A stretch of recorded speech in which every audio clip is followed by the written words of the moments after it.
ਸ਼੍ਰੀ ਅਕਾਲ ਜੀ, ਸਵਾਗਤ ਕਰਦੇ ਹਾਂ ਸਾਡੇ ਸਾਰੇ ਦਰਸ਼ਕਾਂ ਦਾ ਗੂੰਜਾਂ ਸਿੱਖ ਵਿਰਸੇ ਦੀਆਂ ਸਾਡੇ ਖਾਸ ਪੇਸ਼ਕਸ਼ ਦੇ ਵਿੱਚ।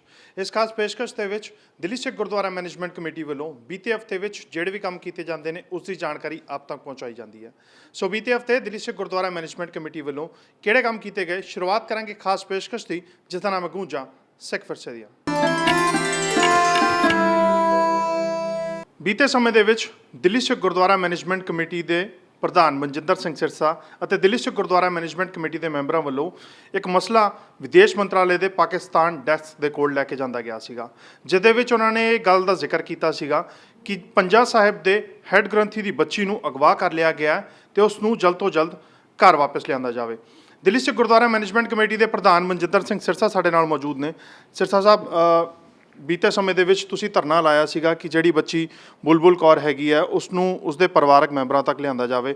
ਹਾਲ ਹੀ ਦੇ ਵਿੱਚ ਅਸੀਂ ਦੇਖਿਆ, ਤਸਵੀਰਾਂ ਸਾਹਮਣੇ ਆਈਆਂ ਨੇ ਤੇ ਬੁਲਬੁਲ ਕੌਰ ਜਿਹੜੀ ਬੱਚੀ ਹੈਗੀ ਆ ਉਹ ਆਪਣੇ ਪਰਿਵਾਰਕ ਮੈਂਬਰਾਂ ਤੱਕ ਪਹੁੰਚ ਗਈ ਹੈ। ਇਹ ਪਹਿਲੀ ਬੱਚੀ ਹੈ ਜਿਹੜੀ ਇੰਨੀ ਜਲਦੀ ਆਪਣੇ ਪਰਿਵਾਰ ਦੇ ਕੋਲ ਪਹੁੰਚੀ ਹੈ। ਜਗਜੀਤ ਕੌਰ ਦੀ ਗੱਲ ਕਰੀਏ ਜਾਂ ਕਈ ਹੋਰ ਬੱਚਿਆਂ ਦੀ ਜਿਨ੍ਹਾਂ ਦੀ ਤੁਸੀਂ ਰਿਕੁਐਸਟ ਲੈ ਕੇ ਗਏ ਸੀਗੇ ਉੱਥੇ ਵਿਦੇਸ਼ ਮੰਤਰਾਲੇ ਪਾਕਿਸਤਾਨ ਡੈਸਕ ਦੇ ਕੋਲ, ਉੱਥੇ ਹਾਲ ਤੱਕ ਇੰਨੀਆਂ ਬੱਚਿਆਂ ਦੀ ਵਾਪਸੀ ਦੀ ਹਾਲ ਤੱਕ ਇੰਨੀ ਨਿਊਜ਼ ਨਹੀਂ ਆਈ, ਪਰ ਇਹ ਜਿਹੜੀ ਪਹਿਲੀ ਆ ਤੁਹਾਡਾ ਧਰਨਾ ਮੈਨੂੰ ਲੱਗਦਾ ਹੈ ਕਿ ਇਸ ਦੀ ਗੂੰਜ ਪਾਕਿਸਤਾਨ ਤੱਕ ਸੁਣਾਈ ਦਿੱਤੀ ਹੈ। ਬਿਲਕੁਲ, ਅਸੀਂ ਧੰਨਵਾਦ ਕਰਦੇ ਹਾਂ। ਵਿਦੇਸ਼ ਮੰਤਰਾਲੇ ਨੇ ਉਸ ਵੇਲੇ ਸੰਮਨ ਕੀਤਾ ਔਰ ਕਿਉਂਕਿ ਉਹਦੇ ਪਰਿਵਾਰ ਦਾ ਦਰਦ ਵਾਕਈ ਸੀਗਾ ਔਰ ਉਹਦੇ ਪਿਤਾ ਜੀ ਨੇ ਜਿਸ ਤਰੀਕੇ ਆਪਣਾ ਦਰਦ ਬਿਆਨ ਕੀਤਾ, ਸਾਰੇ ਦੇਸ਼ ਔਰ ਦੁਨੀਆ ਦੇ ਸਿੱਖਾਂ ਨੂੰ ਇੱਕ ਅਪੀਲ ਕੀਤੀ। ਸਾਡਾ ਫਰਜ਼ ਬਣਦਾ, ਅਸੀਂ ਗੁਰਦੁਆਰਾ ਕਮੇਟੀ ਹਰ ਮੁੱਦੇ 'ਤੇ ਆਵਾਜ਼ ਚੁੱਕਣ ਵਾਲੀ ਕਮੇਟੀ ਆ ਔਰ ਮੈਨੂੰ ਇਸ ਗੱਲ ਦੀ ਵੀ ਖੁਸ਼ੀ ਆ ਕਿ ਜਿਹੜਾ ਅਸੀਂ ਉਸ ਲੜਾਈ ਨੂੰ ਲੜਿਆ ਵਿਦੇਸ਼ ਮੰਤਰਾਲੇ ਦੇ ਮਾਧਿਅਮ ਤੋਂ ਵੀ ਔਰ ਫਿਰ ਸੜਕਾਂ ਤੋਂ ਉਤਰ ਕੇ ਵੀ ਉਸਨੇ ਰੰਗ ਦਿਖਾਇਆ ਔਰ ਬੁਲਬੁਲ ਸਾਡੀ ਬੇਟੀ ਜਿਹੜੀ ਉਹ ਆਪਣੇ ਮਾਂ-ਬਾਪ ਕੋਲ ਵਾਪਸ ਪਹੁੰਚੀ।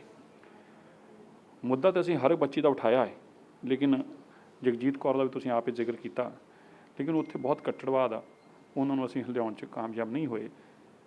ਮੈਂ ਤਾਂ ਪਹਿਲਾਂ ਵੀ ਇੱਕ ਵੀਡੀਓ ਪਾ ਕੇ ਵੀ ਕਿਹਾ ਸੀ, ਅੱਜ ਫਿਰ ਕਹਿੰਦਾ ਕਿ ਅਸੀਂ ਆਪਣੀ ਬੱਚੀ ਤੋਂ ਇਸ ਗੱਲ ਦੀ ਵੀ ਮਾफ़ੀ ਮੰਗਦੇ ਹਾਂ ਔਰ ਸਾਨੂੰ ਸ਼ਰਮਸਾਰ ਹੋਣਾ ਚਾਹੀਦਾ ਸਾਰਿਆਂ ਨੂੰ ਕਿ ਕੌਮ ਦੀ ਏਡੀ ਵੱਡੀ ਤਰਾਸਦੀ ਆ ਕਿ ਕੌਮ ਇਕਜੁੱਟ ਨਹੀਂ ਹੋ ਸਕੀ।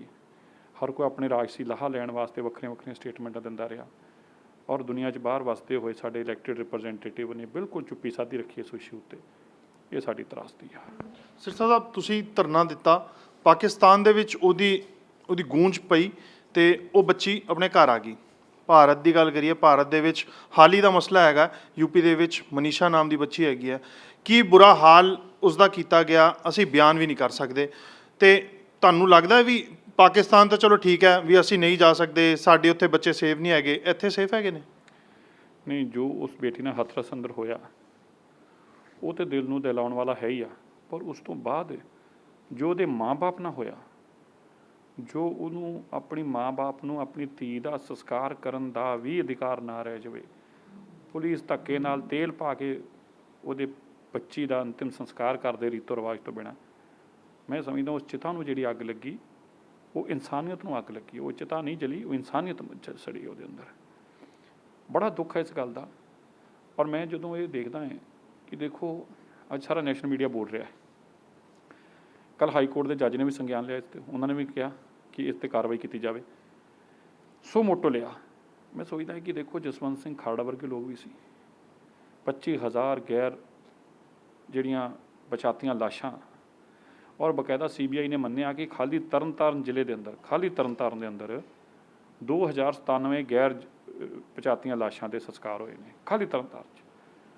ਪਰ ਕੋਈ ਮੀਡੀਆ ਵੀ ਨਹੀਂ ਬੋਲਿਆ, ਕੋਈ ਜੱਜ ਵੀ ਨਹੀਂ ਬੋਲਿਆ। ਇਹ ਜਿਹੜੀਆਂ ਵਧੀਕੀਆਂ ਜਦੋਂ ਕੀਤੀਆਂ ਜਾਂਦੀਆਂ ਨੇ, ਪਰਟੀਕੂਲਰ ਸਿਲੈਕਟਿਵ ਹੋ ਕੇ ਜੱਜ ਵੀ ਕਾਰਵਾਈ ਕਰਦੇ ਨੇ, ਇਹ ਮਾੜੀ ਗੱਲ ਆ। ਅਸੀਂ ਦੇਖੋ ਕਿਤੇ ਵੀ ਕੋਈ ਗੱਲ ਹੋਵੇ ਅਸੀਂ ਉਹਨਾਂ ਦੇ ਨਾਲ ਖੜ੍ਹੇ ਹੁੰਦੇ ਹਾਂ। ਅੱਜ ਅਸੀਂ ਉਸ ਬੱਚੀ ਦੇ ਪਰਿਵਾਰ ਨਾਲ ਖੜ੍ਹੇ ਹਾਂ। ਸ਼੍ਰੋਮਣੀ ਅਕਾਲੀ ਦਲ ਕਹਿੰਦਾ, ਅਸੀਂ ਆਫੀਸ਼ੀਅਲ ਤੌਰ 'ਤੇ ਵੀ ਸਟੇਟਮੈਂਟ ਦੇ ਕੇ ਕਿਹਾ ਵੀ ਇਸ ਦੀ ਨਿੰਦਾ ਔਰ ਅਸੀਂ ਪਰਿਵਾਰ ਦੀ ਹਰ ਲੜਾਈ 'ਚ ਨਾਲ ਲੜਾਂਗੇ, ਕਿਉਂਕਿ ਸਾਨੂੰ ਗੁਰੂ ਸਾਹਿਬਾਨਾਂ ਤੋਂ ਜੋ ਰਹਿਮਤ ਬਖਸ਼ਿਸ਼ ਮਿਲੀ ਆ ਉਸ 'ਤੇ ਅਸੀਂ ਪਹਿਰਾ ਦਿੰਦੇ ਹਾਂ। ਪਰ ਮੈਂ ਸਭ ਨੂੰ ਕਹਿਣਾ ਚਾਹੁੰਦਾ ਕਿ ਜਦੋਂ ਬਾਕੀਆਂ ਨੂੰ ਕਹਿਣਾ ਚਾਹੁੰਦਾ ਕਿ ਜਦੋਂ ਸਾਡੀ ਲੜਾਈ ਵੀ ਹੁੰਦੀ ਆ ਉਦੋਂ ਉਹਨਾਂ ਨੂੰ ਜ਼ਰੂਰ ਚਿੰਤਾ ਕਰਨੀ ਚਾਹੀਦੀ ਆ। ਦਿੱਲੀ ਸਿੱਖ ਗੁਰਦੁਆਰਾ ਮੈਨੇਜਮੈਂਟ ਕਮੇਟੀ ਦਾ ਇਸ ਨੂੰ ਲੈ ਕੇ ਕੋਈ ਸਟੈਂਡ ਆਏਗਾ? ਕਿਉਂਕਿ ਪਾਕਿਸਤਾਨ ਦੇ ਵਿੱਚ ਬੱਚੀ ਨੂੰ ਕਿਡਨੈਪ ਕੀਤਾ ਗਿਆ, ਤੁਸੀਂ ਧਰਨਾ ਦਿੱਤਾ ਇੱਥੇ ਪਾਕਿਸਤਾਨ ਦੇ ਖਿਲਾਫ, ਹੁਣ ਆਪਣੇ ਭਾਰਤ ਦੇ ਵਿੱਚ ਹੀ ਇਸ ਬੱਚੀ ਦਾ ਕਿੱਦਾਂ, ਤੇ ਉਸ ਦਾ ਦਿੱਲੀ ਸਿੱਖ ਗੁਰਦੁਆਰਾ ਮੈਨੇਜਮੈਂਟ ਕਮੇਟੀ ਧਰਨਾ ਜਾਂ ਕੋਈ ਸਟੈਂਡ? ਅਸੀਂ ਤਾਂ ਬੜਾ ਸਖਤ ਸਟੈਂਡ ਲਿਆ ਕੱਲ੍ਹ ਵੀ ਅਕਾਲੀ ਦਲ ਵੱਲੋਂ ਵੀ ਕਿ ਦੇਸ਼ ਦੇ ਰਾਸ਼ਟਰਪਤੀ ਵੀ ਅੱਜ ਇੱਕ ਦਲਿਤ ਪਰਿਵਾਰ ਤੋਂ ਆ ਔਰ ਇੰਨਾ ਵੱਡੀ ਜਾਤੀ ਦਲਿਤ ਬੇਟੀ ਨਾਲ ਹੋਈ ਆ। ਅੱਜ ਸਰਕਾਰ ਨੂੰ ਉਹਦੇ ਖਿਲਾਫ ਕਾਰਵਾਈ ਕਰਨੀ ਚਾਹੀਦੀ ਆ, ਉਹਨਾਂ ਲੋਕਾਂ ਨੂੰ ਜ਼ਿੰਮੇਵਾਰ ਠਹਿਰਾਉਣਾ ਚਾਹੀਦਾ ਹੈ। ਕਿਉਂਕਿ ਜੇ ਤੁਸੀਂ ਅੱਜ ਇੱਕ ਸਿਸਟਮ ਨੂੰ ਬਦਲਣ ਵਾਸਤੇ ਕਦਮ ਚੁੱਕੋਗੇ ਤਾਂ ਹੀ ਇਹਨਾਂ ਚੀਜ਼ਾਂ ਨੂੰ ਰੋਕਿਆ ਜਾ ਸਕਦਾ ਹੈ। ਔਰ ਸਾਡੀ ਕੋਈ ਇੱਕ ਜਗ੍ਹਾ ਦੀ ਲੜਾਈ ਨਹੀਂ ਹੈ, ਸਾਡੀ ਕੋਈ ਪਾਕਿਸਤਾਨ ਨਾਲ ਵੀ ਲੜਾਈ ਨਹੀਂ ਹੈਗੀ। ਸਾਡੀ ਪਾਕਿਸਤਾਨ ਦੇ ਉਹਨਾਂ ਲੋਕਾਂ ਨਾਲ ਲੜਾਈ ਆ ਜਿਹੜੇ ਵਧੀਕੀਆਂ ਕਰ ਰਹੇ ਨੇ। ਅਫਗਾਨਿਸਤਾਨ ਤੋਂ ਸਾਡੇ ਪਰਿਵਾਰ ਆਏ, ਇਸਲਾਮਿਕ ਕੰਟਰੀ ਆ, ਲੇਕਿਨ ਉੱਥੋਂ ਦੀ ਸਰਕਾਰ ਸਾਡੇ ਪਾਕਿਸਤਾਨ ਦੇ ਸਿੱਖਾਂ ਨਾਲ ਖੜੀ ਹੋਈ। ਅਸੀਂ ਉਸ ਇਸਲਾਮਿਕ ਕੰਟਰੀ ਦੇ ਪ੍ਰਧਾਨ ਮੰਤਰੀ ਜੀ ਨੂੰ, ਰਾਸ਼ਟਰਪਤੀ ਨੂੰ ਵਧਾਈ ਦਿੱਤੀ। ਠੀਕ ਆ, ਵਿਚਾਰਿਆਂ ਨੂੰ ਮੁਲਕ ਛੱਡਣ ਨੂੰ ਮਜਬੂਰ ਹੋਏ ਨੇ, ਲੇਕਿਨ ਉੱਥੋਂ ਦੀ ਸਰਕਾਰ ਨੇ ਇੱਟ ਚੋਟੀ ਦਾ ਜ਼ੋਰ ਲਾਇਆ ਵੀ ਇਹਨਾਂ ਨੂੰ ਕਿਸੇ ਤਰੀਕੇ ਬਚਾਇਆ ਜਾਵੇ, ਇਹਨਾਂ ਨੂੰ ਕਿਸ ਤਰੀਕੇ ਰੱਖਿਆ ਜਾਵੇ। ਔਰ ਜਦੋਂ ਲੱਗਾ ਕਿ ਨਹੀਂ ਰਹਿ ਪਾ ਰਹੇ, ਸੇਫ ਨਹੀਂ ਹੈਗੇ, ਇਹਨਾਂ 'ਤੇ ਰੋਜ਼ ਅੱਤਵਾਦੀ ਹਮਲੇ ਹੋ ਰਹੇ ਆ, ਉਹਨਾਂ ਨੇ ਗਲਤ ਬਿਆਨਬਾਜ਼ੀਆਂ ਦੇ ਕੇ ਉਹਨਾਂ ਨੇ ਲੋਕਾਂ ਨੂੰ ਮਿਸਗਾਈਡ ਨਹੀਂ ਕੀਤਾ। ਉਹਨਾਂ ਕਿਹਾ ਨਹੀਂ ਤੁਸੀਂ ਵੀਜ਼ੇ ਲਓ, ਸਰਕਾਰ ਤੁਹਾਡੀ ਸਪੋਰਟ ਕਰੇ, ਬਿਲਕੁਲ ਅਸੀਂ ਤੁਸੀਂ ਅਗਰ ਤੁਹਾਨੂੰ ਇੰਡੀਆ ਲਿਜਾ ਰਹੇ ਨੇ ਤੁਹਾਨੂੰ ਸੇਫਲੀ ਜਾਣਾ ਚਾਹੀਦਾ, ਅਤੇ ਅਸੀਂ ਉਹਨਾਂ ਦਾ ਸਤਿਕਾਰ ਕਰਦੇ ਹਾਂ। ਅਸੀਂ ਇੱਕ ਵਾਰ ਵੀ ਅੱਜ ਤੱਕ ਅਫਗਾਨਿਸਤਾਨ ਦੇ ਖਿਲਾਫ ਇੱਕ ਲਾਈਨ ਨਹੀਂ ਬੋਲੀ। ਕਿਉਂ? ਕਿਉਂਕਿ ਉਹਨਾਂ ਦੀ ਆਪਣੀ ਮਨਸ਼ਾ ਗਲਤ ਨਹੀਂ ਹੈਗੀ, ਹਾਲਾਤਾਂ ਦੀ ਮਜਬੂਰੀ ਆ। ਇੱਥੇ ਸਰਕਾਰ ਦੀ ਮਨਸ਼ਾ ਗਲਤ ਆ, ਇੱਥੇ ਇਲੈਕਟਿਡ ਸਿਸਟਮ ਆ, ਡੈਮੋਕ੍ਰੇਸੀ ਆ, ਉਹਦੇ ਬਾਵਜੂਦ ਖਾਲੀ ਔਰ ਖਾਲੀ ਇਹਨਾਂ ਲੋਕਾਂ ਦੇ ਉੱਤੇ, ਮਿਨੋਰਟੀ ਦੇ ਉੱਤੇ ਹਮਲਾ ਕੀਤਾ ਜਾਂਦਾ ਹੈ। ਸਿਰਸਾ ਸਾਹਿਬ ਚਲੋ ਠੀਕ ਹੈ, ਹੁਣ ਇੱਕ ਥੋੜ੍ਹੀਆਂ ਜਿਹਾ ਸਵਾਲ ਇਸ ਮਸਲੇ ਤੋਂ ਹਟ ਕੇ ਹੈਗਾ। ਦਿੱਲੀ ਸਿੱਖ ਗੁਰਦੁਆਰਾ ਮੈਨੇਜਮੈਂਟ ਕਮੇਟੀ ਲਗਾਤਾਰ ਆਪਣੇ ਫੇਸਬੁੱਕ ਪੇਜਸ 'ਤੇ ਕਈ ਜਗ੍ਹਾ 'ਤੇ ਇਹ ਚੀਜ਼ਾਂ ਪਾ ਰਹੀ ਹੈ ਕਿ ਜਿਸ ਬੱਚੇ ਨੇ IPS ਦੀ ਕੋਚਿੰਗ ਲੈਣੀ ਹੋਵੇ ਜਾਂ IAS ਦੀ ਕੋਚਿੰਗ ਲੈਣੀ ਹੋਵੇ, ਉਹ ਦਿੱਲੀ ਸਿੱਖ ਗੁਰਦੁਆਰਾ ਮੈਨੇਜਮੈਂਟ ਕਮੇਟੀ ਉਹਨਾਂ ਨੂੰ ਕਾਫੀ ਘੱਟ ਡਿਸਕਾਊਂਟ 'ਤੇ ਉਹਨਾਂ ਨੂੰ ਉਸ ਦੀ ਕੋਚਿੰਗ ਦੇਵੇਗੀ। ਕਦੋਂ ਤੋਂ ਇਹ ਸ਼ੁਰੂਆਤ ਹੋ ਰਹੀ ਹੈ? ਦੇਖੋ, ਇਹ ਸਾਡਾ ਸ਼ੁਰੂਆਤ ਤਾਂ ਅਸੀਂ ਕਰ ਦਿੱਤੀ। ਇਹਦੇ ਵਾਸਤੇ ਹੁਣ ਕੱਲ੍ਹ ਤੋਂ ਸਾਡੇ ਫਾਰਮ ਜਿਹੜੇ ਆ ਅਸੀਂ ਦੇਣੇ ਸ਼ੁਰੂ ਕਰ ਦਾਂਗੇ, ਔਰ ਉਹ ਸਾਡਾ ਫਾਰਮ ਔਨਲਾਈਨ ਹੀ ਫਿਲ ਹੋਊਗਾ। ਜਿਹੜੇ ਲੋਕ ਇਹ ਕਰਨ ਦੀ ਕਪੈਸਿਟੀ 'ਚ ਹੈਗੇ ਨੇ ਉਹਨਾਂ ਦੇ ਆਪਣੇ ਫਾਰਮ ਭਰਨ, ਸੰਤ ਜੋ ਮਰਜ਼ੀ ਭਰਨ। ਇਹਨਾਂ ਦੀ ਫਿਰ ਸਕਰੀਨਿੰਗ ਹੋਊਗੀ। ਸਕਰੀਨਿੰਗ ਜਿਹੜੀ ਆ ਉਹ ਇੱਕ IAS ਆਫਿਸਰਸ ਦੀ ਇੱਕ ਟੀਮ ਤਿਆਰ ਕੀਤੀ ਗਈ ਆ, ਜਿਹੜੇ ਵਿਚਾਰੇ ਸਾਡੇ ਨਾਲ ਵੋਲੰਟੀਅਰਲੀ ਪੰਥ ਦੀ ਸੇਵਾ ਕਰਨਾ ਚਾਹੁੰਦੇ ਨੇ। ਉਹ ਸਕਰੀਨਿੰਗ ਕਰਕੇ ਉਹ ਦੇਖਣਗੇ ਇਹਨਾਂ 'ਚੋਂ ਕਿਹੜਾ ਬੱਚਾ ਕਾਬਲ ਹੈਗਾ ਹੈ, ਕਿਹੜਾ ਬੱਚਾ ਇਸ ਲੜਾਈ ਜਿਹੜੀ ਆ ਇਸ ਨੂੰ ਕਰੈਕ ਕਰ ਸਕਦਾ ਹੈ ਸਿਵਲ ਸਰਵਿਸਿਜ਼ ਦੇ, ਅਤੇ ਉਹਨਾਂ ਨੂੰ ਅਸੀਂ 85% ਦੀ ਫੰਡਿੰਗ ਤਾਂ ਦੇਣੀ ਆ। ਅਸੀਂ ਇਹ ਨਹੀਂ ਕਹਿ ਰਹੇ ਸਾਡੇ ਕੋਲ, ਅਸੀਂ ਕਹਿ ਰਹੇ ਕਿ ਜਿਹੜਾ ਬੈਸਟ ਇੰਸਟੀਚਿਊਟ ਤੁਸੀਂ ਲੈਣਾ ਚਾਹੁੰਦੇ ਜੋ ਉਹਦੇ 'ਚ ਜਾਓ, ਅਸੀਂ ਤੁਹਾਨੂੰ ਪੈਸੇ ਦੇਵਾਂਗੇ। ਔਰ ਜੇ ਕੋਈ ਨਹੀਂ 15% ਨਹੀਂ ਦੇ ਸਕਦਾ, ਉਹਦੀ ਵੀ ਅਸੀਂ ਹੈਲਪ ਕਰਾਂਗੇ। ਕਿਉਂਕਿ ਇਹ 'ਚ ਫੇਲੀਅਰ ਕਿੱਥੇ ਹੁੰਦਾ ਸੀ ਹਮੇਸ਼ਾ ਹੀ। ਬਹੁਤ ਸਾਰੀਆਂ ਲੋਕਾਂ ਨੇ ਅਕੈਡਮੀਆਂ ਖੋਲ੍ਹਣ ਦੀ ਕੋਸ਼ਿਸ਼ ਕੀਤੀ। ਜਿਹੜੀ ਅਕੈਡਮੀ ਕਾਮਯਾਬ ਨੇ ਉਹ ਹੀ ਨੇ ਜਿਨ੍ਹਾਂ ਨੂੰ ਇਹ ਸਰਵਿਸਿਜ਼ ਤੋਂ ਉਹਨਾਂ ਨੇ ਲੋਕਾਂ ਨੂੰ ਪਾਸ ਕਰਾਇਆ ਹੈ, ਜਿਨ੍ਹਾਂ ਦੇ ਕੋਲ ਐਸੇ ਪ੍ਰੋਫੈਸਰ ਟੀਚਰ ਨੇ ਜਿਹੜੇ ਇੱਕ ਜਿਹੜਾ ਕਲਾਸ ਦਾ ਇੱਕ ਲੈਕਚਰ ਦਾ 50,000 ਲੱਖ ਰੁਪਏ ਲੈਂਦੇ ਨੇ ਇੱਕ ਲੈਕਚਰ ਦੇਣ ਦਾ। ਹੁਣ ਉਹਨਾਂ ਲੋਕਾਂ ਨੂੰ ਬੜੀ ਐਕਸਪੀਰੀਅੰਸ ਹੋ ਚੁੱਕਿਆ ਹੈ ਬੱਚੇ ਪਾਸ। ਇਸ ਕਰਕੇ ਅਸੀਂ ਵੀ ਤੈਅ ਕੀਤਾ ਕਿ ਪਹਿਲਾਂ ਫਿਲਹਾਲ ਫਸਟ ਏਜ ਅੰਦਰ ਅਸੀਂ ਅਕੈਡਮੀ ਨੂੰ ਲੋਕਾਂ ਨੂੰ, ਬੱਚਿਆਂ ਨੂੰ ਸਪੋਂਸਰ ਕਰਾਂਗੇ, ਜਿਹੜੀ ਗਰੁੱਪ A ਸਰਵਿਸਿਜ਼ ਵਾਸਤੇ, ਗਰੁੱਪ B ਸਰਵਿਸਿਜ਼ ਵਾਸਤੇ, ਔਰ ਗਰੁੱਪ C ਔਨਵਰਡ ਸਰਵਿਸਿਜ਼ ਵਾਸਤੇ ਅਸੀਂ ਆਪਣੀ ਅਕੈਡਮੀ ਸ਼ੁਰੂ ਕਰ ਰਹੇ ਹਾਂ ਤਿੰਨਾਂ ਕਾਲਜ ਦੇ ਅੰਦਰ। ਚਾਹੇ ਉਹ ਕੋਈ ਦਿੱਲੀ ਪੁਲਿਸ ਦੀਆਂ ਸਰਵਿਸਿਜ਼ ਨੇ, ਕੋਈ ਇਨਕਮ ਟੈਕਸ ਦੀਆਂ ਨੇ, ਕੋਈ ਰੇਲਵੇ ਦੀਆਂ ਨੇ, ਉਹਨਾਂ ਵਾਸਤੇ ਅਸੀਂ ਆਪਣੀ ਔਨਲਾਈਨ ਔਰ ਆਫਲਾਈਨ ਕਾਲਜਸ ਅੰਦਰ ਅਕੈਡਮੀ ਸ਼ੁਰੂ ਕਰ ਰਹੇ ਹਾਂ। ਬੱਚੇ ਸੰਪਰਕ ਕਿੱਥੋਂ ਕਰਨ, ਫਾਰਮ ਕਿੱਥੋਂ ਕਲੈਕਟ ਕਰਨਾ? ਇਹ ਅਸੀਂ ਸਾਡਾ ਦਿੱਲੀ ਗੁਰਦੁਆਰਾ ਮੈਨੇਜਮੈਂਟ ਕਮੇਟੀ ਦੀ ਵੈਬਸਾਈਟ 'ਤੇ ਸਭ ਕੁਝ ਜਿਹੜਾ ਉਹ ਪਾ ਰਹੇ ਹਾਂ। ਕੱਲ੍ਹ ਤੋਂ ਸਾਡੇ ਫਾਰਮ ਅਪਲੋਡ ਹੋ ਜਾਣਗੇ। ਕਿਸੇ ਨੂੰ ਮੈਨੂਅਲੀ ਕਿਸੇ ਕੋਲ ਆਉਣ ਜਾਣ ਦੀ ਲੋੜ ਨਹੀਂ, ਸਭ ਕੁਝ ਔਨਲਾਈਨ ਹੀ ਮਿਲੇਗਾ। ਸਿਰਸਾ ਸਾਹਿਬ, ਇੱਕ ਅਸੀਂ ਦੇਖਿਆ ਹੈ ਕਿ ਇੱਕ ਤਾਂ ਬੱਚੇ ਨੂੰ ਸ਼ੌਂਕ ਹੁੰਦਾ ਵੀ ਮੈਂ IAS ਆਫਿਸਰ ਬਣਨਾ, ਮੈਂ IPS ਆਫਿਸਰ ਬਣਨਾ। ਇੱਕ ਹੁੰਦਾ ਜਜ਼ਬਾ ਜਿਹਨੇ ਮਨ 'ਚ ਠਾਣ ਲਈ ਹੈ। ਤੁਸੀਂ ਉਹਨਾਂ ਨੂੰ ਕਿੱਦਾਂ ਕਲੀਅਰ ਕਰੋਗੇ ਵੀ ਇਹਨੂੰ ਸ਼ੌਂਕ ਹੈਗਾ, ਇਹਨੇ 5 ਦਿਨ ਕੋਚਿੰਗ ਲੈਣੀ ਹੈ, ਫੀਸ ਜਾ ਕੇ ਇਹਨੇ ਖਰਾਬ ਕਰ ਦੇਣੀ ਹੈ, ਫਿਰ ਇਹਨੇ ਛੱਡ ਕੇ ਬਹਿ ਜਾਣਾ ਕਿਉਂਕਿ ਇਹ ਤੋਂ ਹੋਣੀ ਨਹੀਂ। ਸਕਰੀਨਿੰਗ ਕਮੇਟੀ ਬਣਾਈ ਗਈ ਆ। ਉਹ ਸਕਰੀਨਿੰਗ ਕਮੇਟੀ 'ਚ ਉਹ ਲੋਕ ਨੇ ਜਿਨ੍ਹਾਂ ਨੇ ਜਜ਼ਬੇ ਨੂੰ ਪਾਰ ਕੀਤਾ ਹੈ। IAS IPS IFS ਉਹਨਾਂ ਨੇ ਦੇਖਿਆ ਹੈ, ਉਹਨਾਂ ਨੂੰ ਖੁਦ ਨੇ ਦੇਖਿਆ ਕਿ ਅਸੀਂ ਕਿਸ ਤਰ੍ਹਾਂ ਕਰਨ 'ਚ ਕਾਮਯਾਬ ਹੋਏ। ਉਹ ਕਿੰਨਾ ਕਰੰਟ ਹੋਣਾ ਚਾਹੀਦਾ ਹੈ, ਉਹ ਕਿੰਨਾ ਜਜ਼ਬਾ ਹੋਣਾ ਚਾਹੀਦਾ ਹੈ। ਕਰ ਦਾ ਜਜ਼ਬਾ, ਮੈਂ ਕਰ ਜਾਊਂਗਾ, ਕੋਈ ਪਰਵਾਹ ਹੀ ਨਹੀਂ, ਮੈਂ ਹਰ ਹਾਲ 'ਚ ਕਰਨਾ। ਇੱਕ ਗੱਲ ਜ਼ਿੰਦਗੀ ਦੇ ਅੰਦਰ ਮੈਂ ਸਭ ਨੂੰ ਕਹਿਣਾ ਚਾਹੁੰਦਾ, ਤੁਹਾਡੀ TV ਚੈਨਲ ਦੇ ਮਾਧਿਅਮ 'ਚੋਂ, ਦੁਨੀਆ ਦੇ ਅੰਦਰ ਕੋਈ ਚੀਜ਼ ਇੰਪੋਸੀਬਲ ਨਹੀਂ ਹੈਗੀ। ਜਦੋਂ ਤੁਸੀਂ ਠਾਣ ਲੈਂਦੇ ਜੀ ਉਹ ਚੀਜ਼ ਹੋਏਗੀ, ਉਹ ਠੀਕ ਆ। ਉਹ ਜੇ 2% ਕਮੀ ਆ ਸਕਦੀ ਆ। ਤੁਸੀਂ ਸੋਚਿਆ ਮੈਂ ਹਿਮਾਲਿਆ 'ਤੇ ਜਾਣਾ, ਹੋ ਸਕਦਾ ਚੋਟੀ 'ਤੇ ਨਾ ਗਏ, 2 ਮੀਟਰ ਥੱਲੇ ਰਹਿ ਗਏ, ਪਰ ਜਾਓਗੇ ਜ਼ਰੂਰ। ਜਦੋਂ ਇਨਸਾਨ ਠਾਣ ਲੈਂਦਾ ਤਾਂ ਕੋਈ ਚੀਜ਼ ਇੰਪੋਸੀਬਲ ਨਹੀਂ ਹੈਗੀ। ਲੇਕਿਨ ਐਸੇ ਲੋਕ ਜਿਨ੍ਹਾਂ ਦੇ ਅੰਦਰ ਐਸਾ ਜਜ਼ਬਾ ਹੋਵੇ, ਐਸਾ ਜਨੂਨ ਹੋਵੇ ਕਰ ਜਾਣ ਦਾ, ਉਹ ਲੋਕਾਂ ਨੂੰ ਆਇਡੈਂਟੀਫਾਈ ਕਰਨਾ ਹੀ ਵੱਡਾ ਚੈਲੰਜ ਹੈ। ਉਹਦੇ ਵਾਸਤੇ ਇੱਕ ਸਕਰੀਨਿੰਗ ਕਮੇਟੀ ਬਣਾਈ ਗਈ ਹੈ। ਸੋ ਬਿਲਕੁਲ ਇਹ ਸਨ ਦਿੱਲੀ ਸਿੱਖ ਗੁਰਦੁਆਰਾ ਮੈਨੇਜਮੈਂਟ ਕਮੇਟੀ ਦੇ ਪ੍ਰਧਾਨ ਮਨਜਿੰਦਰ ਸਿੰਘ ਸਿਰਸਾ। ਗੁੰਜਾ ਸਿੱਖ ਵਿਰਸੇ ਦੀਆਂ ਸਾਡੀ ਖਾਸ ਪੇਸ਼ਕਸ਼ ਇਸੇ ਤਰ੍ਹਾਂ ਜਾਰੀ ਰਹੇਗੀ। ਫਿਲਹਾਲ ਰੁਕਦੇ ਹਾਂ ਇੱਕ ਬ੍ਰੇਕ ਦੇ ਲਈ। ਬ੍ਰੇਕ ਤੋਂ ਬਾਅਦ ਆਪ ਸਾਰੇ ਦਰਸ਼ਕਾਂ ਦਾ ਸਵਾਗਤ ਹੈ। ਸ਼੍ਰੋਮਣੀ ਅਕਾਲੀ ਦਲ ਵੱਲੋਂ ਭਾਜਪਾ ਦੇ ਨਾਲ ਗੱਠਜੋੜ ਤੋੜ ਲਿਆ ਹੈ ਤੇ ਹਰਸਿਮਰਤ ਕੌਰ ਬਾਦਲ ਨੇ ਆਪਣੇ ਮੰਤਰਾਲੇ ਪਦ ਤੋਂ ਅਸਤੀਫਾ ਵੀ ਦੇ ਦਿੱਤਾ ਹੈ। ਪਰ ਦਿੱਲੀ ਦੀ ਗੱਲ ਕਰੀਏ ਤੇ ਦਿੱਲੀ ਦੇ ਵਿੱਚ ਵੀ ਭਾਜਪਾ ਤੇ ਸ਼੍ਰੋਮਣੀ ਅਕਾਲੀ ਦਲ ਦਾ ਕਈ ਥਾਵਾਂ ਤੇ ਗੱਠਜੋੜ ਸੀਗਾ ਤੇ ਕਈ ਥਾਵਾਂ ਤੇ ਇਹਨਾਂ ਨਾਲ ਗੱਠਜੋੜ ਕਰਕੇ ਸੀਟਾਂ ਦੇ ਉੱਤੇ ਜਿੱਤ ਪ੍ਰਾਪਤ ਕੀਤੀ ਹੋਈ ਸੀ ਤੇ ਉੱਥੇ ਬੈਠੇ ਹੋਏ ਸੀਗੇ। ਸਾਡੇ ਨਾਲ ਦਿੱਲੀ ਸਿੱਖ ਗੁਰਦੁਆਰਾ ਮੈਨੇਜਮੈਂਟ ਕਮੇਟੀ ਦੇ ਜਨਰਲ ਸਕੱਤਰ ਤੇ ਸ਼੍ਰੋਮਣੀ ਅਕਾਲੀ ਦਲ ਦਿੱਲੀ ਇਕਾਈ ਦੇ ਪ੍ਰਧਾਨ ਹਰਮੀਤ ਸਿੰਘ ਕਾਲਕਾ ਮੌਜੂਦ ਨੇ। ਭਾਈਵਾਲ ਪਾਰਟੀ ਦੇ ਨਾਲ ਤੁਸੀਂ ਮਿਲ ਕੇ ਇਲੈਕਸ਼ਨ ਲੜੀ ਸੀਗੀ ਤੇ ਲੜਨ ਤੋਂ ਬਾਅਦ ਤੁਸੀਂ ਜਿੱਤੇ ਵੀ ਸੀਗੇ। ਕਈ ਸੀਟਾਂ ਦੇ ਉੱਤੇ ਤੁਹਾਡੇ ਮੈਂਬਰ ਜਿਹੜੇ ਹੈਗੇ ਨੇ ਉਹ ਬੈਠੇ ਹੈਗੇ ਨੇ। ਤੁਸੀਂ ਉੱਥੋਂ ਅਸਤੀਫਾ ਦੇ ਦਿੱਤਾ ਜਾਂ ਨਹੀਂ ਦਿੱਤਾ, ਕਿਉਂਕਿ ਹਰਸਿਮਰਤ ਕੌਰ ਬਾਦਲ ਨੇ ਆਪਣੇ ਮੰਤਰਾਲੇ ਪਦ ਤੋਂ ਦੇ ਦਿੱਤਾ?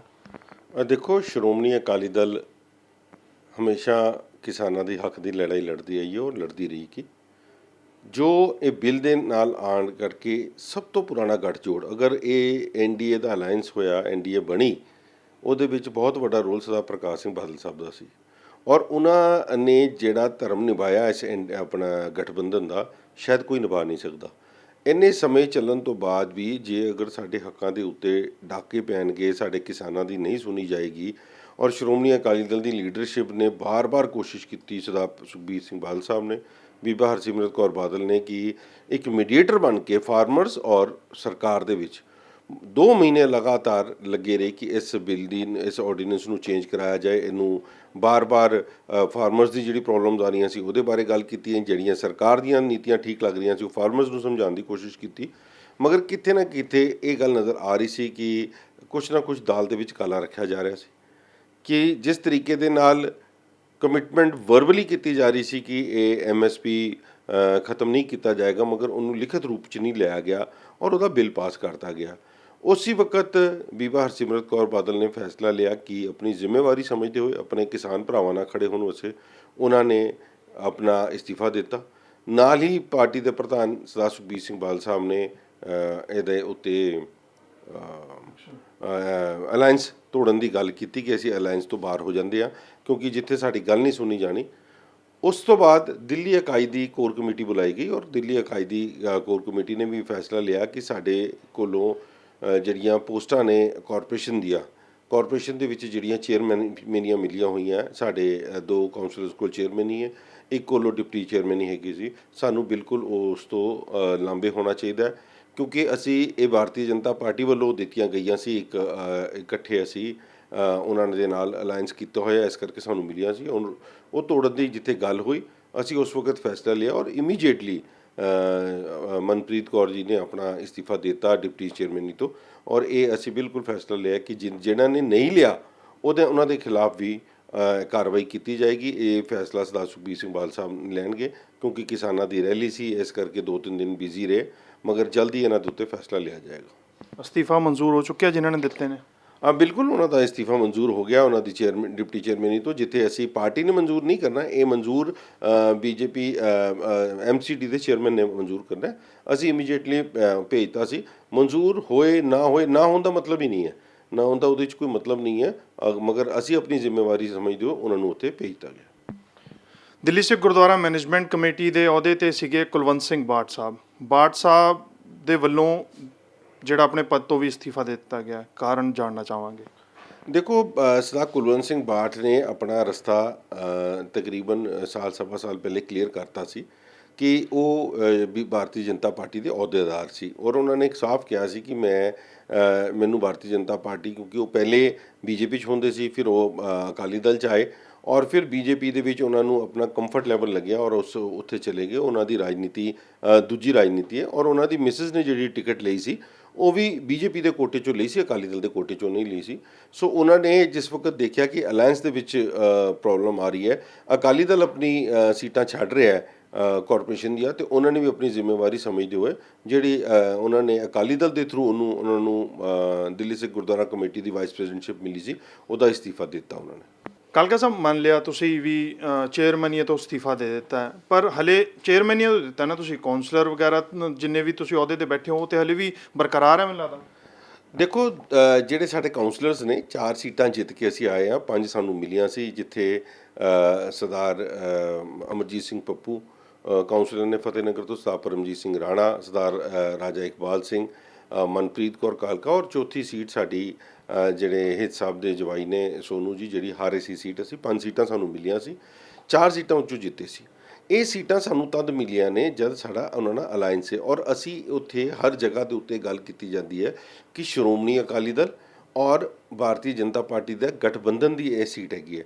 ਔਰ ਮੈਂ ਸਮਝਦਾ ਕਿ ਜਿਸ ਵਕਤ ਇਹ ਗਠਬੰਧਨ ਦੀ ਸੀਟਾਂ ਦੇ ਇਲੈਕਸ਼ਨ ਲੜੀਆਂ ਜਾਣ ਤੇ ਉਹਦੇ ਵਿੱਚ ਸੀਟਾਂ ਦੇ ਉੱਤੇ ਰਿਜ਼ਾਈਨ ਨਹੀਂ ਕੀਤਾ ਜਾ ਸਕਦਾ। ਪੋਸਟਾਂ ਜਿਹੜੀਆਂ ਸਾਨੂੰ ਭਾਰਤੀ ਜਨਤਾ ਪਾਰਟੀ ਕਰਕੇ ਮਿਲੀਆਂ, ਅਸੀਂ ਉਹਨੂੰ ਆਪਣਾ ਫਰਜ਼ ਸਮਝਦੇ ਹੋ ਛੱਡਿਆ। ਕਿਧਰੇ ਨਾ ਕਿਧਰੇ, ਕਿਉਂਕਿ ਇਹ ਗੱਲਾਂ ਲੋਕਾਂ ਨੇ ਵੀ ਕੀਤੀਆਂ ਜੀ, ਤੁਸੀਂ ਕਮਲ ਦੇ ਚਿੰਨ੍ਹ ਦੇ ਉੱਤੇ ਇਲੈਕਸ਼ਨ ਲੜ ਕੇ ਆਏ ਸੀ। ਮੈਂ ਸਮਝਦਾ ਵਾਂ ਕਿ ਇਹ ਜਿਹੜਾ ਦੀ ਕਾਉਂਸਲਰ ਦੀ ਜਿਹੜੀਆਂ ਸੀਟਾਂ ਹੁੰਦੀਆਂ ਨੇ, ਇਹਦੇ ਵਿੱਚ ਕੋਈ ਵਿਪ ਨਹੀਂ ਲੱਗਦਾ। ਇਸ ਕਰਕੇ ਇਹਨਾਂ ਦਾ ਸਿੰਬਲ ਅਸੀਂ ਕਮਲ ਲੈਣਾ ਕੋਈ ਗੁਰੇਜ਼ ਨਹੀਂ ਕੀਤਾ ਕਿ ਵੀ ਸਾਨੂੰ ਕਮਲ ਦੇ ਸਿੰਬਲ ਤੇ ਸਾਨੂੰ ਇਲੈਕਸ਼ਨ ਲੜਨੀ ਪਵੇ ਇਕੱਠੀ।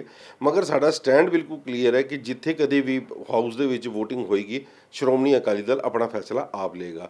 ਇਸ ਕਰਕੇ ਲੋਕਾਂ ਦੇ ਵਿੱਚ ਵੀ ਇਹ ਕਲੈਰਿਟੀ ਹੋਣੀ ਬੜੀ ਜ਼ਰੂਰੀ ਹੈ ਕਿ ਜਿਹੜਾ ਕਾਉਂਸਲਰ ਹੈ ਉਹ ਅਕਾਲੀ ਦਲ ਦੇ ਵਰਕਰ ਨੇ ਖੜੇ ਹੋ ਕੇ ਜਿਤਾਇਆ। ਅਕਾਲੀ ਦਲ ਦੀ ਸਾਂਠ ਗਾਂਠ ਦੇ ਨਾਲ, ਅਕਾਲੀ ਦਲ ਦੇ ਗਠਬੰਧਨ ਦੇ ਨਾਲ ਸਾਨੂੰ ਸੀਟਾਂ ਮਿਲੀਆਂ ਸੀ, ਔਰ ਅਸੀਂ ਆਪਣੇ ਵਰਕਰ ਨੂੰ ਡਿਮੋਰਲਾਈਜ਼ ਨਹੀਂ ਹੋ ਸਕਦੇ। ਔਰ ਉਹਨਾਂ ਦੀ ਮਿਹਨਤ ਜਿਹੜੀ ਹੈਗੀ ਹੈ, ਆਉਣ ਵਾਲੇ ਸਮੇਂ ਦੇ ਵਿੱਚ ਵੀ ਚੁਣਾਵ ਲੜਾਂਗੇ। ਜੇ ਅਲਾਇੰਸ ਟੁੱਟ ਗਿਆ ਤੇ ਸ਼੍ਰੋਮਣੀ ਅਕਾਲੀ ਦਲ ਵੱਖਰੀਆਂ ਇਲੈਕਸ਼ਨਾਂ ਵੀ ਜ਼ਰੂਰ ਲੜੇਗਾ।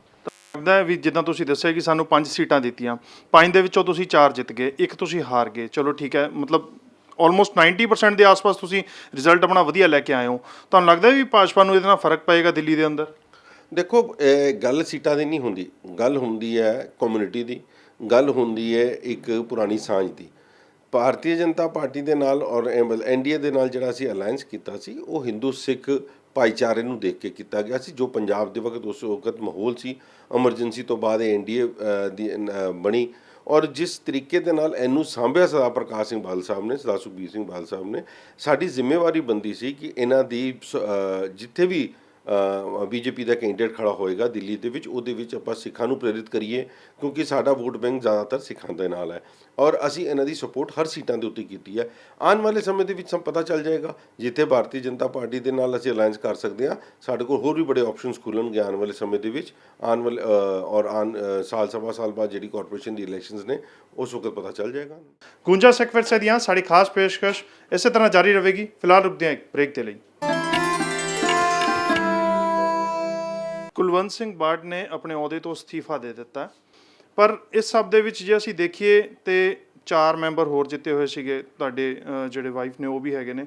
ਪਰ ਤੁਹਾਨੂੰ ਕੀ ਲੱਗਦਾ ਹੈ ਵੀ ਆਉਣ ਵਾਲੇ ਸਮੇਂ ਦੇ ਵਿੱਚ ਕੋਈ ਹੋਰ ਇੱਦਾਂ ਦਾ ਤੁਹਾਨੂੰ ਮਿਲ ਸਕਦਾ ਅਸਤੀਫਾ ਜਿੱਦਾਂ ਕੁਲਵੰਤ ਸਿੰਘ ਬਾੜ ਨੇ ਦਿੱਤਾ? ਦੇਖੋ, ਮੈਂ ਸਮਝਦਾ ਕਿ ਬਹੁਤ ਵੱਡੀ ਜ਼ਿੰਮੇਵਾਰੀ ਸੀ। ਸਭ ਤੋਂ ਪਹਿਲੀ ਗੱਲ, ਸਰਦਾਰ ਪਰਮਜੀਤ ਸਿੰਘ ਰਾਣਾ ਦੀ ਅਸੀਂ ਗੱਲ ਕਰੀਏ।